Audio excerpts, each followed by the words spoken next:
Alright kids, another Arcade Obliquely, and this one might be a little bit short, and it's fair warning, mostly a conjecture thing, but let's talk about video game Klansmen. You may notice in the background that I am playing Akumajou Special Boku Dracula-Kun on the Famicom, and just a few comments on the Famicom version before we get into today's topic. I like this one. You can pick up at least one, maybe two extra hearts per level. I didn't find a second one in this first level, but we did get through it. I will admit the Game Boy version does a good job of condensing the experience. Also, the whole powers thing, if you can switch. I didn't figure out how to switch after I got a power following the first level. And you don't start off with that bat power, but you don't really need it. Like, it's more of a platforming focused and easy platforming focus as opposed to slapping you in the face with a risk management backup plan in the form of the bat spell. And yeah, I liked it. I couldn't find any wall meat either, which was a little odd for an Akumajou series game, but still just as expressive. You'll notice a lot of the enemies seem familiar. Spirit wise, it carries over pretty directly. It's just bigger. Anyway, Klansmen in video games. So there's plenty of characters that have looked like members of the Ku Klux Klan in Japanese games. It's weird. It seems to be a thing that happened from like the late 80s at the earliest through the mid 90s and then kind of dropped off.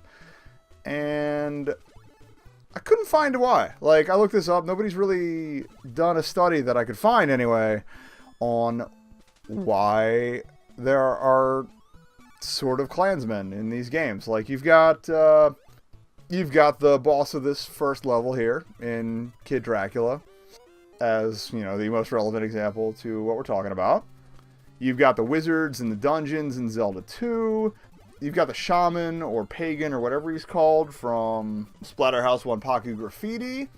And you've got, to some extent, the Happy cultists from Earthbound. Now, in that case, that was kind of a spin-off of the Aum Shinrikyo, which was a big deal at the time in Japan. And they actually added little pom-poms to the hats and whatnot, and changed the name of the town in the US. Originally, the town was Threek in Mother 2, which, 3K, that's kind of blatant there. They changed that to Threed when they localized it, and also took out a lot of the God references, you know, just to keep it Nintendo safe. They still had the whole standards, not exposing kids to anything interesting at the time. If you don't know who the Aum Shinrikyo are, they were a cult. They did a sarin gas attack on the Tokyo subway system at some point in the 90s. It was not cool, but unlike some other countries you may know, they took care of their domestic terrorism problem in Japan and cracked down on that nonsense, and that's why you don't hear about the Aum Shinrikyo anymore. Anyway, so you got dudes, hoods, robes. They look like KKK people. The Klan, not really a thing in Japan, obviously, due to the fairly lacking white folk population there. So what might have caused this? Only thing I could really find or think of, again, conjecture. So this is all me. Other people might have thought this before too, but my best guess is that between a lot of the other robe depictions of wizards, less Klan-like, somebody in Japan found out about the naming structure of Ku Klux Klan higher-ups and ran with it without realizing the consequences. Now, this is not the first time this has happened. Religion and mythology trappings especially get thrown into anime and video games all the time. A lot of the allegories in Xenogears, in Neon Genesis Evangelion, in a lot of other giant robot stuff, honestly. But it's everywhere. It happens a lot. There's a lot of religious, mythical, and other allegory that kind of goes in there without so much concern for context. It's just cool framework, cool imagery, easy, basic mental reference points. Originally, the KKK head chief, boss, president, CEO guy, they called him the Grand Wizard.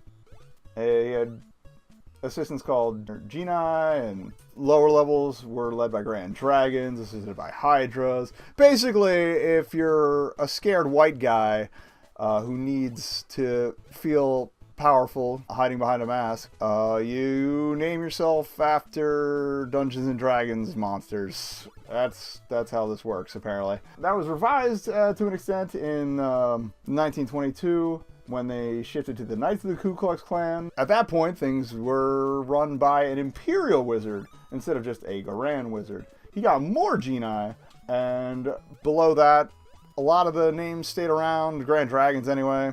Titans, Cyclopes. It's sadly hilarious. They have since done away with most of that nomenclature. It sounds more like a business now, honestly. 1944, things got dissolved and mostly frowned upon. Civil rights era didn't really do them any favors either. There has been the whole resurgence lately with the sort of attitudes and activities. God bless America. Yeah, since the late 90s, 70s, the Imperial Wizard thing's been dropped. It's out the window.